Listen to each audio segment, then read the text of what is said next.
6장 1절에서 11절까지를 우리 한 절씩 교독해서 맞들어 읽겠습니다. 그런즉 우리가 무슨 말을 하리요? 은혜를 더하게 하려고 죄에 거하겠느냐?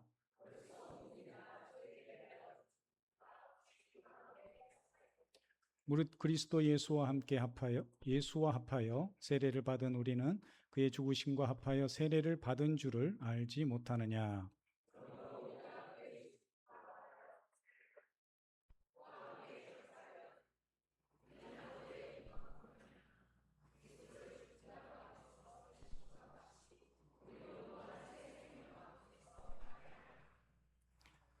만일 우리가 그의 죽으심과 같은 모양으로 연합한 자가 되었으면 또한 그의 부활과 같은 모양으로 연합한 자도 되리라.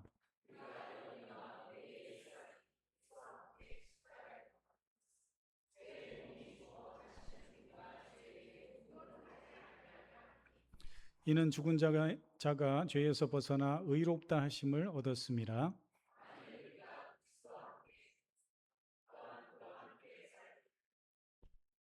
이는 그리스도께서 죽은 자 가운데서 살아나셨으며 다시 죽지 아니하시고 사망이 다시 그를 주장하지 못할 줄을 알미로다.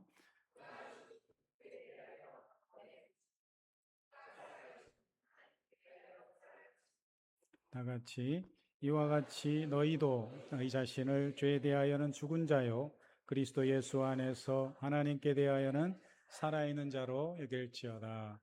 아멘. 이는 살아계신 하나님의 말씀입니다. 이 본문을 가지고 죄의 새 생명으로 사는 삶이라는 제목으로 함께 은혜를 나누겠습니다.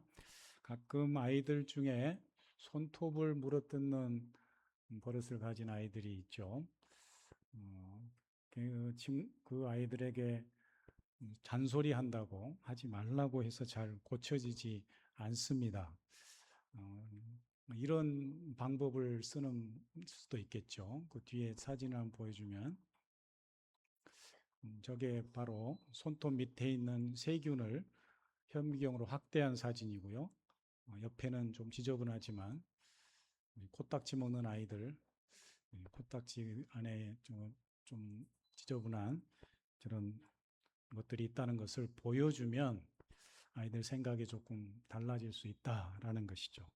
그래서 우리가 잘 고쳐지지 않는 습관이라는 것은 실상을 잘 보지 못하기 때문에 그렇게 계속 반복하게 되는데요. 우리가 평소에 잘 모르던 것도 그 실상, 진면목을 알게 되면 새롭게 깨달음을 갖고 또 다시 생각을 하게 되는 것이죠. 우리가 가끔 밝은 곳에 나가면 안에서는 보지 못했던 그런 얼룩이나 오염된 자국들을 볼 수가 있습니다.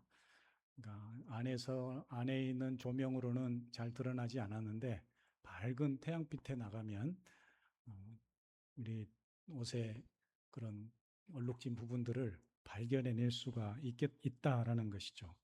이처럼 밝은 데서는 다시 보게 되고 새롭게 깨닫게 되고 또 새롭게 생각을 할 수 있는 계기가 됩니다. 이런 것이 바로 우리의 죄, 우리 신앙생활에 있어서도 죄와 비슷하다고 할 수가 있습니다. 우리가 사람들에게 가서 전도할 때 쉽게 예수 믿고 구원받으세요, 예수 믿고 천국 가세요 이렇게 이야기를 하잖아요. 그러면 귓등으로도 잘 듣지 않는 분들이 많고 복음 전하고 그들이 예수님 믿게 하는 것이 참 힘들다는 것을 우리가 깨닫게 되는데요. 사람들에게 아무리 복음을 전하고 알려줘도 잘 듣지 않습니다. 이유가 뭘까요? 사실은 우리의 죄악된 인간의 실체, 우리 안에 죄로 가득한 우리 인간의 죄인됨을 실상을 잘 모르기 때문이라고 할 수가 있는 것이죠. 하지만 우리 안에 죄의 실제를 또 우리 자신의 죄인됨을 깨닫게 되면 우리 삶이 달라지고 또 우리의 생각이 달라지게 되는 것이죠. 죄를 깨닫고 자신의 실체를 알게 되면 우리는 하나님 앞에 나아가서 엎드려 회개, 고백할 수밖에 없습니다. 이것을 우리는 은혜라고 말을 합니다. 사도 바울은 자신의 죄를 깨달은 사람입니다. 자신의 죄를 깨닫고 철저하게 예수님 앞에서 어떻게 살아야 할지를 분명하게 우리에게 가르쳐주고 있습니다. 이전에 바울은 예수님을 만나기 전에 율법에 매여 살 때는 자신이 의롭다 여기고 또 그래서 예수 믿는 사람들을 열심히 핍박하고 잡아다 죽이고 했던 사람입니다. 그런데 자신이 죄인됨을 깨닫고 나니까 오호라 나는 공고한 사람이로다. 이 죄인이라고 자신의 사망의 몸에서 누가 나를 건져내랴 이런 죄인됨의 고백을 합니다. 또 디모데전서 1장 말씀을 보니까 자신을 일컬어서 바울은 내가 죄인 중에 괴수다. 죄인 중에 대장 죄인이다 라고 이렇게 고백하고 있습니다. 그가 이전에 율법을 따라 살 때는 몰랐는데 예수 그리스도의 빛 앞에 설 때에 자신의 실상을 깨닫고 자신의 죄인됨을 고백하고 있는 것이죠. 여러분, 누가 복된 사람입니까? 빛 대신 예수 그리스도 앞에 자신의 죄인됨을 깨닫고 주님만이 나의 구주 되시며 주님만이 나를 살리실 수 있는 구세주입니다라고 고백하는 그 사람이 진정 복된 사람인 줄 믿습니다. 예수님만이 나의 구주 되심을 믿고 그분께 우리의 삶을 온전히 의탁하고 하나님의 자녀로서 소망의 삶을 사는 것, 이것이 우리의 인생의 가장 복된 인생이라고 하는 것이죠. 오늘 본 말씀은 사실 죄인된 우리가 하나님의 은혜로 구원받고서 어떻게 살아야 할지를 잘 가르쳐주고 있습니다. 구원받은 성도는 어떻게 살아야 할까요? 우리가 죄의 용서를 받았으니 또 죄가 있는 곳에 은혜가 크니 계속해서 죄를 짓고 살아도 되는 건가요? 그렇지 않다라는 것이 바울의 대답입니다. 우리 구원받은 성도들의 예수 그리스도로 말미암아 구원의 은총을 입은 그리스도인들의 삶이 어떠해야 될지 오늘 본문을 통해서 함께 살펴보고자 합니다. 첫 번째는 우리는 은혜로 사는 사람임을 깨달아야 합니다. 한번 같이 고백해 볼까요? 우리는 은혜로 사는 사람들입니다. 아멘. 바울은 우리에게 이렇게 질문합니다. 그런즉 우리가 은혜를 더하게 하려고 죄에 거하겠느냐? 죄에 대하여 죽은 우리가 어찌 그 가운데 살리오? 이렇게 묻고 있습니다. 이 말은 우리는 은혜로 거듭난 사람들이기 때문에 더 이상 죄에 매여 살 수 없다라는 것이죠. 바울이 에베소서 2장 말씀에서 이렇게 고백합니다. 우리의 이전 신분과 예수 믿고 난 이후의 신분을 이렇게 비교해서 말하는 거예요. 그때 너희는 그리스도 밖에 있었고 이스라엘 나라 밖의 사람이라 약속의 언약들에 대하여는 외인이요 세상에서 소망이 없고 하나님이 없던 자들이다 라고 말하고 있습니다. 바울도 친히 그런 죄인된 삶, 하나님께로부터 멀어져 있던 죄인된 삶을 살았었으나 이제는 그리스도의 십자가의 은혜로 하나님과 화평을 이루고 한 몸이 되었다고 고백하고 있는 것이죠.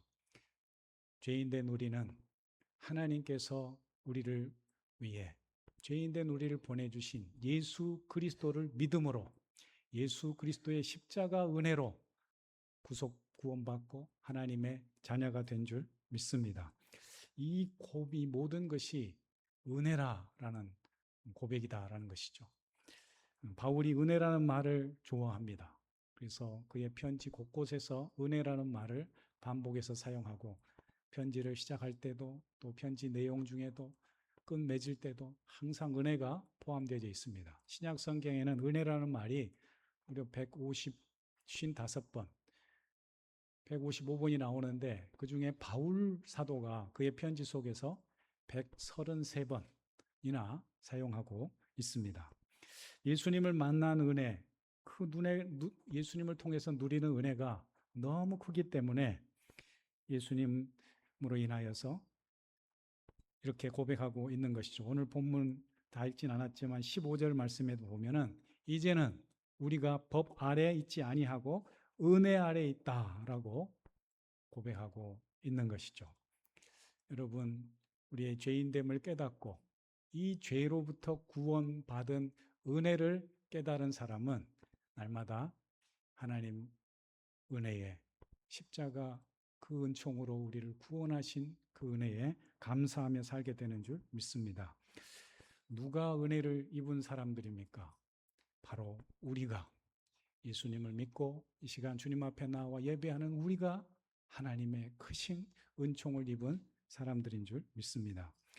그래서 은혜 세계 사는 사람들은 늘 감사하며 살아야 할 줄 믿습니다. 살아있음도 이곳에 와서 예배할 수 있음도 우리 입술을 벌려 찬양하며 죄 은총을 구하는 성도로서 믿음의 자녀로서 살아갈 수 있음에 우리는 감사해야 된다라는 것이죠. 은혜의 세계에서는 자격을 따지지 않습니다. 하나님의 은혜 가운데서는 어떤 조건이나 자격을 따지지 않습니다. 하나님은 예수 그리스도 십자가를 붙든 그 믿음의 사람들, 하나님의 자녀들은 모두 하나님이 허락하시는 이 놀라운 구원의 은총 가운데 영생의 복을 누리며 살게 해주시는 줄 믿습니다. 은혜의 세계에서는 내 힘으로 얻은 것이 하나도 없기 때문에 모든 것이 거저 주어졌기 때문에 우리는 감사할 것밖에 없는 것이죠. 우리는 갚을 수 없는 그 은혜를 힘입었기에 덧입었기에 우리는 그 은혜를 그저 누리기만 하면 됩니다. 따라서 은혜 아래 사는 사람들은 오늘도 오직 감사하며 주님의 그 은혜를 힘입어 주님의 인도하심 따라 순종하며 살아가야 될 줄 믿습니다. 하나님의 은혜로 구원받은 자녀들은 이 하나님께서 우리를 이끌어 주신 이 하나님 나라 백성들은 오직 감사를 통해서 살아야 된다라는 것이죠. 하나님 나라의 특징이 바로 감사라는 사실을 잊지 않아야 할 것입니다. 두 번째로 우리는 죄에 대하여 죽은 사람들입니다. 첫 번째 우리는 은혜를 입은 사람들이다. 은혜로 사는 사람들이라고 했는데 두 번째는 우리는 죄에 대해서 죽은 사람임을 깨닫고 고백해야 된다라는 것이죠. 바로 본문 앞장에 보면은 5장 그 끝부분에 보면은 이런 말씀이 있어요. 율법이 들어온 것은 범죄를 더하게 하려 함이라. 그러나 죄가 더한 곳에 은혜가 더욱 넘쳤나니라고 되어 있습니다. 사람들은 예수 그리스도를 믿음으로 생명을 얻고 의롭다 여김을 받았다고 하니까 그러면 이제 마음껏 죄를 지어도 되는 것인가? 이제 구원받았으니 죄의 짐은 다 벗어버렸으니 이제는 마음껏 죄도 짓고 우리 마음대로 살아도 되는가라고 묻습니다. 그러나 죄의 문제를 예수님 앞에서 예수님의 십자가 은혜로 다 해결받았다고 해서 이제 우리가 그 죄로 다시금 돌아가는 삶을 살아서는 안 되는 것이죠. 그 구원받은 은혜, 죄사함 받은 은혜를 누리기 위해서 더 큰 죄를 짓는 것은 어리석은 일인 또 어리석은 질문이라고 할 수가 있습니다. 바울은 대답합니다. 결코 그것이 아니다라는 것이죠. 은혜 받은 우리가 더 이상 죄를 질 수 없는 이유를 설명하는 그것은 바로 죄에 대하여 죽었기 때문이라고 말합니다. 한번 따라해 보세요. 우리는 죄에 대해서 죽었습니다.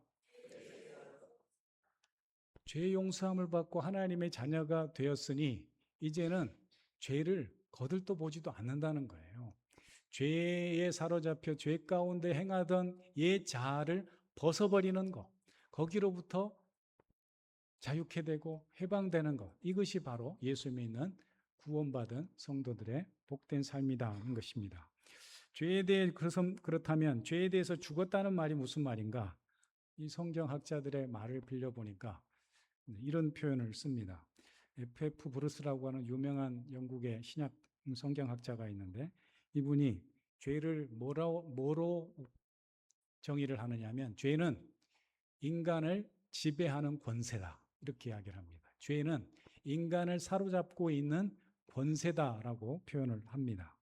또 톰 라이트라고 하는 학자는 세상을 지배하는 폭풍과 같은 권세다, 이런 표현을 합니다.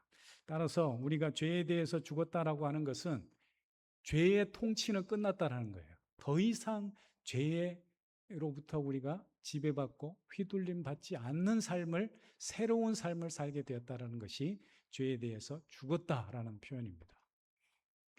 이전에 우리나라가 일제에 의해서 강제적으로 주권을 빼앗기고 30년 이상을 일제 제국에 속해서 그 강점기에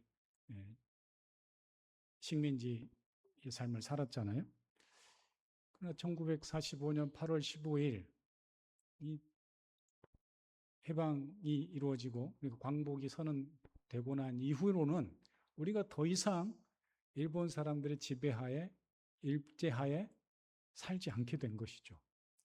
그런데 여전히 일본 사람들의 지배 가운데 사는 것처럼 그들의 눈치를 보고 그들의 언어와 그들의 통치 수단에 짓눌려 사는 사람이라면 그 사람은 아직도 일제로부터 실제적으로 벗어난 효력을 맛보지 못한 사람들이라고 할 수가 있는 것이죠. 우리도 비슷합니다. 우리가 예수 믿기 전과 예수 믿기 후의 모습은 죄에 통치받고 죄에 지배받고 사로잡혀 있던 삶에서 이제는 더 이상 죄의 통치는 끝났다라는 것을 선포하고 새로운 시대로 옮겨진 것을 의미한다라는 것이죠. 이것을 바울은 세례라고 하는 하나의 의식으로 표현을 합니다. 우리가 이전에 살았던, 죄에 매여 살았던 그 옛 자아는 물속에 잠겨서 죽고 다시금 물 위로 거듭나서 하나님의 자녀로 그리스도와 연합한 삶을 사는 것처럼 우리의 성도의 삶이 그렇게 새롭게 변화되었다. 그래서 칼바르트라고 하는 신학자는 이걸 새로운 현실이다, 이렇게 표현을 합니다.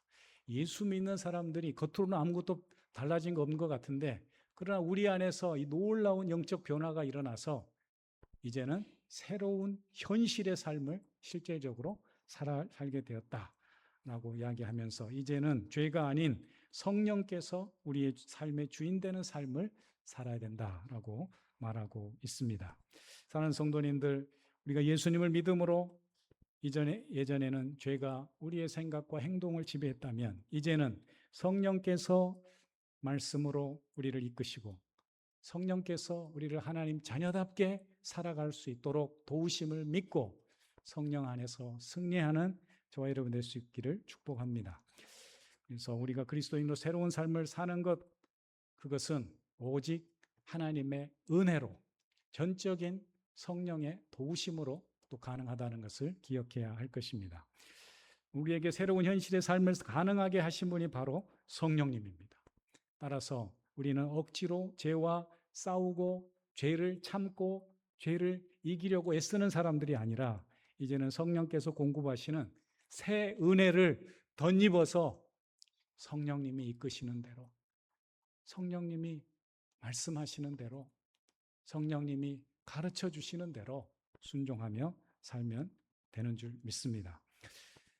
이 사람이 바로 성령께서 공급하시는 새 생명의 은혜를 덧입은 사람이다라고 하는 것이죠.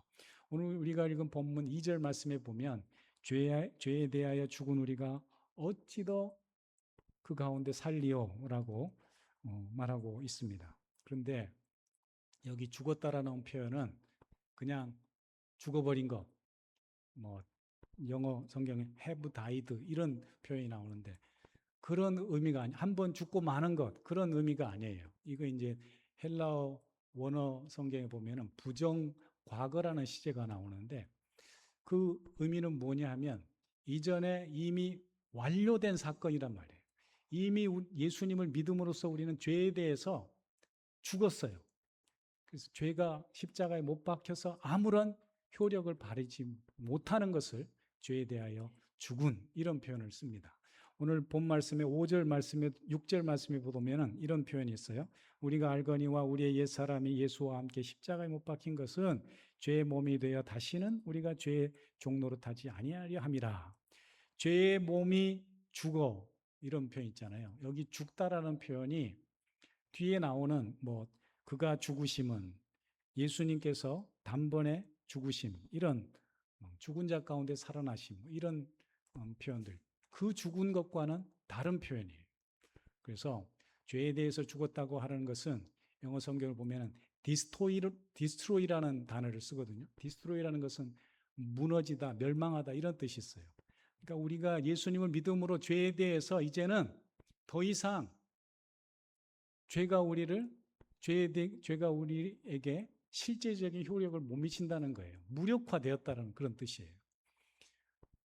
여러분, 우리는 예수님을 믿음으로 죄에 대해서 죽은 사람들이 된 줄 믿습니다. 날마다 우리가 죄의 권세와 죄의 통치 아래 있지 않음을 날마다 확인하는 자기 정체성을 우리가 확인할 필요가 있는 것이죠.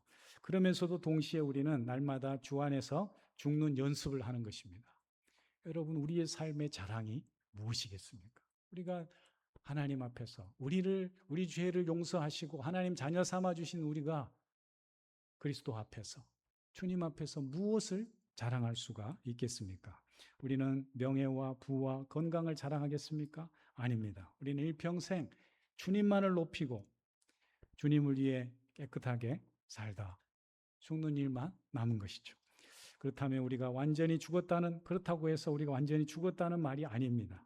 여전히 죽기를 힘쓰고 주 안에서 낮아지는 삶을 즐기면 끝내 우리는 승리하게 될 줄 믿습니다. 지난 목요일에 우리 서예교실하는 우리 고재본 선생님하고 집사님들하고 목포회를 잠깐 다녀왔어요. 우리 한 학기 마지막 종강 소풍을 멀리 본 목포로 갔다 왔어요. 어떻게 목포까지 갔다 왔느냐? 말씀하다 보니까 예전에 고재본 선생님이 저 울산 현대조선소에 있을 때 목포까지 가서 이렇게 배를 납품하고 이런 얘기를 하시는 거예요. 그래서 목포 유달산도 아시고 그러냐고 그러면 우리 목포 한번 가시자고 그래가지고 기차표를 예매해가지고 네 사람이 다녀왔거든요. 예. 너무 이제 짧은 시간 머물다 와서 좀 아쉽긴 하지만 가서 낙지도 먹고 회도 먹고 해야 되는데 가서 예, 시간이 안 되더라고요. 시간이. 그래서 저희 누님 하는 식당에 가서 맛있는 오리탕 한 그릇씩 먹고 왔는데요. 근데 제가 갔다 오면서 생각하는 그 열차를 타고 왔잖아요. 여기서 충주에서는 무궁화로를 타고 오송까지 가고 오송에서 또 KTX를 타고 목포까지 가고 이렇게 하는데 뭐 기차가 무궁화도 있고 뭐 ITX 새마을호도 있고 뭐 KTX도 있고 그러거든요. 근데 가장 기차의 중요한 것은 객차가 아니에요. 객차는 오히려 새마을호 ITX가 더 KTX보다 좌석이 넓고 좋은 것 같더라고요. 객차가 중요한 게 아니고 열차는 뭐가 중요해요? 기관차가 중요해요. 기관차. 앞에서 어떤 그 맨 앞에서 그 기관차 아시죠? 열차를 객차를 끌고 가는 이 엔진 기차가 중요하단 말이에요. 엔진이 달려 있는. 그게 다르더라고요. KTX와 ITX와 무궁화. 그러니까 특별히 KTX는 이 고속으로 200km 이상을 달리기 때문에 앞에가 날렵하게 생겼어요. 근데 뭐 통일호는 없죠. 무궁화호나 이런 거는 굉장히 객차가 둔하게 생겼어요. 객차 이게 그렇구나. 기관차가 중요하구나. 그러니까 우리가 예수님을 믿고 난 이후에 우리가 완전히 달라진 게 아니에요. 우리를 이끌어가는 객차와 이 기관차와 같은 예수 그리스도의 능력, 성령의 은혜가 중요하다라는 것이죠. 우리 주님께 우리의 삶을 달라붙어 있으면 돼요. 그래서 마지막 세 번째로 우리는 그리스도와 연합한 사람들임을 잊지 않아야 된다는 거죠. 오늘 본 말씀을 보면은 바울이 우리가 세례를 통해서 그리스도와 연합하였다. 그리스도와 함께 십자가에 죽고 그리스도와 함께 부활했다라고 하는 것을 강조하고 있습니다. 여러분, 우리는 예수님 믿고 세례 받음으로 그리스도와 연합한 사람들입니다. 연합되었다라는 것은 요한복음 15장에 있는 말씀처럼 포도나무와 가지가 하나 되었다라는 그런 뜻입니다. 로마서 6장에도 나오는 이 단어 쭉 본문을 보시면 함께라는 단어가 굉장히 많이 나와요. 함께 죽고 함께 살고 함께 영광을 얻고, 함께라고 하는 이 헬라어로는 쉰이라고 하는데, 이 쉰이라는 단어가 우리 그 영어 단어 뭐 심포니, 뭐 심패티, 그럴 때 그 앞에 나오는 쉰에서 나오는 어원을 가진 함께라는 단어거든요. 그래서 우리가 예수님을 믿으면 예수님과 함께 살고, 예수님과 함께 죽고 함께 살고 예수님과 함께 살아가는 존재가 되었다라는 것을 의미하는 것이죠. 여러분, 우리가 나무에 붙어 있으면 자연스럽게 열매가 맺듯이 우리 그리스도인이 그렇게 되는 것이죠. 그리스도와 함께 연합하여 살아가면 자연스럽게 우리의 삶 속에 죄는 멀리하고 거룩한 성령의 열매가, 하나님 기뻐하시는 믿음의 열매가 나타나게 되는 줄 믿습니다. 애써 거룩을 만드는 게 아닙니다. 그리스도께 붙어 있으면 거룩한 삶이 저절로 흘러나오기 마련이다라는 것이죠. 요즘 월드컵 축구 경기가 진행되고 있잖아요. 여러분 잘 보고 있습니까? 이번에 뭐 48개국이 그전보다 좀 늘었어요. 나라 수가. 월드컵에 나오는. 그런데 48개국 중에 32팀만 남고 나머지는 짐 싸서 집에 와야 돼요.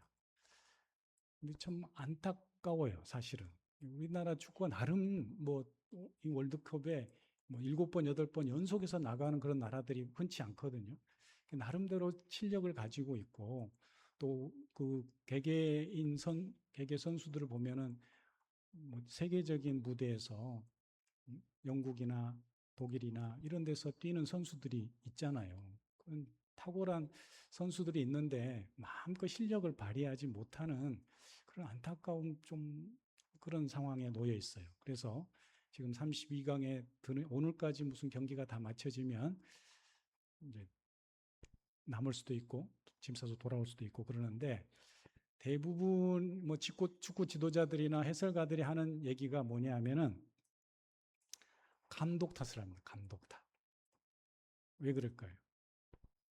축구 선수들은 다 기량이 비슷비슷한데 감독이 어떤 전술을 가지고 상대를 이길 전술을 디테일하게 잘 구사하느냐에 따라서 그 경기가 달라질 수 있다는 거예요. 그래서 예선전에서 3번 싸우는데 마지막 남아공과 싸울 때는 굉장히 무력하더라고요.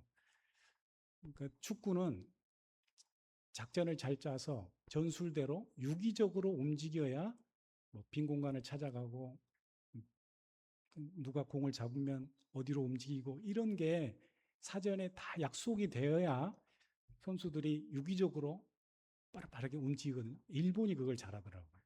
그런데 우리나라 선수들은 누가 공을 잡으면은 패스할 때도 없고 혼자 고립되고 이게 전체적으로 뭐가 안 맞아. 그게 뭐가 문제겠어요? 그래서 감독 탓을 하는 거예요. 감독이 디테일하게 전술을 잘 짜서 누가 공을 잡으면은 어떻게 침투를 하고 어떻게 공격을 루트를 열어가고 이런 게 없으니까 그냥 허둥지둥 하는 둥 마는 둥 공 뺏기고 막 그런다고 이야기를 하는 것이죠. 감독이 굉장히 중요하잖아요. 그렇죠? 여러분, 우리의 삶의 감독이 누구예요? 그럼요. 예수 믿고 난 이후에 예수님 말씀대로, 예수님 지시대로 살아가면 우리는 승리하는 멋진 인생이 되는 것이죠. 우리 다 축구 선수 해야 되겠네요. 예. 그래서 오늘 바울이 특별히 세례를 강조하거든요. 세례는 주님과 연합하는 중요한 의식이라는 것이죠. 그래서 뭐 바울이 물속에 풍덩 들어가는 침례를 받았는지 아니면 머리에 물을 뿌리는 그런 약식 세례를 받았는지 아니면 흐르는 물에 씻는 그런 물세례를 받았는지 구체적으로 나오지 않지만 어쨌든 바울은 물속에 들어가지 않았다 할지라도 그 다메섹에서 눈이 어두워지고 아나니아는 선지자를 통해서 안수기도를 받을 때 비늘 같은 것이 벗어졌다라고 했잖아요. 그것이 바로 세례받고 난 이후의 바울의 실제적인 변화예요. 우리가 세례받고 나서 예수님을 믿고 난 이후에 그런 변화들이 나타나야 된다는 것이죠. 보일 게 보이고 내가 따라야 할 분이 보이고 누구와 함께 걸어가야 할지를 깨닫는 것, 이것이 바로 세례의 은혜라고 할 수가 있습니다. 그래서 중요한 것은 우리가 세례 이후에 어떤 삶을 살아가느냐, 세례 이후에 우리 안에 내적인 실체적인 변화를 보여주느냐가 중요하다는 것을 말씀하고 있는 것이죠. 여러분, 우리는 세례받고 난 이후에 완전히 그리스도와 하나된 연합된 삶을 살아가야 할 줄 믿습니다. 그것은 마치 결혼하는 것과 비슷합니다. 우리가 어떤 한 사람과 결혼할 때에 그 사람이 완벽해서 완전해서 또 완전한 사랑을 이루어서 결혼하는 게 아니잖아요. 그 사람과 사랑이 시작되어서 완벽한 사랑, 온전한 사랑을 꿈꾸면서 더 성숙한 사랑으로 나아갈 것을 기대하면서 결혼 생활을 하듯이 우리의 믿음 생활도 그와 같다라고 할 수가 있습니다. 핸드레이 모울이라는 사람이 이런 말을 했어요. 우리의 옛사람의 삶의 방식, 죄와 욕망에 살던 옛자가 깨끗이 죽어야 한다. 그리고 내 안에 그리스도가 살아야 한다.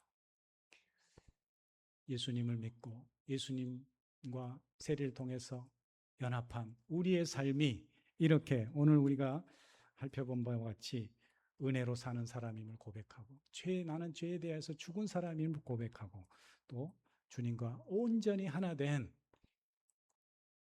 연합한 사람임을 기억하고 이 땅 가운데 살아갈 때 실제적으로 주님께서 우리를 통하여서 나타내시는 그런 놀라운 인격적인 또 영적인 변화들이 우리 삶 가운데 나타날 수 있기를 주님의 이름으로 축원합니다.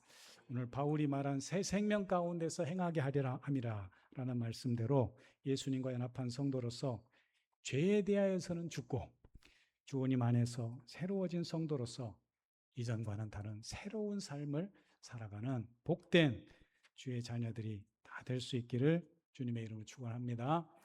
기도하겠습니다. 하나님 아버지, 우리를 세례를 통하여서 그리스도와 연합한 삶을 살게 하시고 이제는 죄에 대하여서 죽은 자로서 그리스도와 함께 이제는 새로운 삶을, 새로운 생명의 삶을, 소망의 삶을 살게 하시니 감사합니다.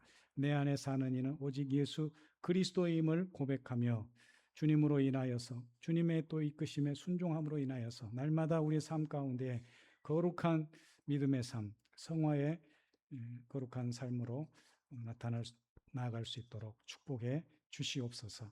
예수님의 이름으로 기도합니다. 아멘.